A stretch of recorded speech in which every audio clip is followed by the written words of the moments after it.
I'm wearing a label today. We all get labeled. Mine says white male, and it's accurate. Now, because I'm a journalist, here's another label I wear. And though it doesn't feel fair to me, I hear it pretty much every day, and I've come to expect it. But enough about me. Today, what I want to talk about is a label that would be more relevant to you. This one. What happens when a doctor hangs the label of MCI on you? Is that the person you become? I've been thinking about that a lot since I met Mary Lee, a delightful woman who I've come to know through my work. She has some really interesting thoughts about labels, especially around illness and the importance of softening those labels. And that's what I want to talk about today. Hi, I'm Tony Deering of GoCogno.com, the website for people with mild cognitive impairment. Mary Lee is 82 and lives in a small Midwestern town where she is the member of a Benedictine religious community. About a year ago, she was tested for dementia because of a test she was required to take for driving, and the results suggested a possible mild neurocognitive impairment. Here's how she says she reacted to the news. I was terrified. I can't tell you, I was terrified. I thought, oh my God, I don't believe this. And I thought, I don't even know a thing about this. What is it? So she went looking for answers, and she found these brain health videos I do every week. And now she often comments on them.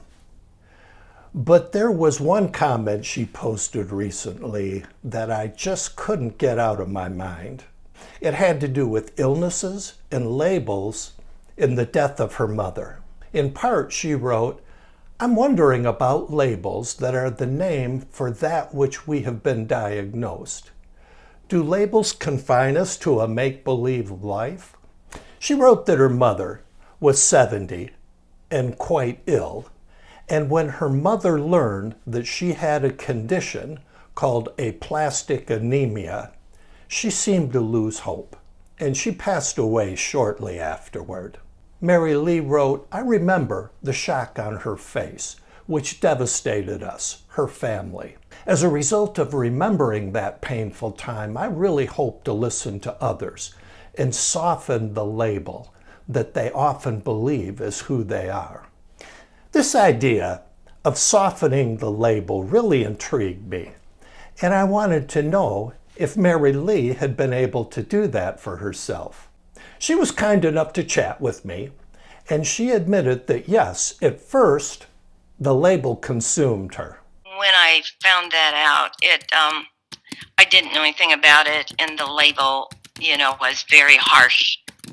Just to have that label without a softening or a spark of hope that it's bigger than a label as such as cancer. But over time, Mary Lee found that spark of hope, and the weight of the label began to lighten. She began to see the statistics that most people with MCI do not progress to dementia, and that it's possible to slow or stabilize cognitive decline. In fact, the morning that I talked to Mary Lee, she had just come back from an exercise class at the YMCA. And it's a wonderful class, Tony. We have this young guy that just really drives us, but who cares?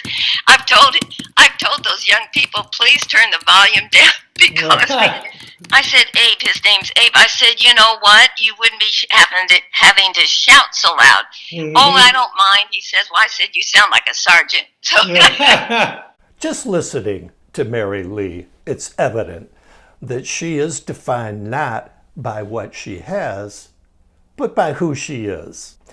A determined woman who has seen the impact of labels in her life and is determined to soften the label for others by giving each and every one of them hope. I asked her what she would tell someone who had just been diagnosed. She said if the person wanted to talk about it and was comfortable sharing their feelings, I would tell them that a diagnosis is not who you are, it's what you have been given, much bigger than just the label. And there's a whole lot more that we do not know, but there is a lot we do know about it, and there is a hope within that realm. She said, I would share what research has found to be a help in reversing this or maintaining what abilities they have. She said she would also talk about openness to new changes in life and listening to the stories others have to share. Listening with the ear of your heart, as our founder, St. Benedict, invites us to do. And I definitely would, if they are Christian, I would definitely say, remember, the love of God is more powerful than any of us. Wise words indeed. That's why I wanted to share them with you today, and I hope you find them helpful. I'll see you again next week. Until then, as always, be kind to your mind.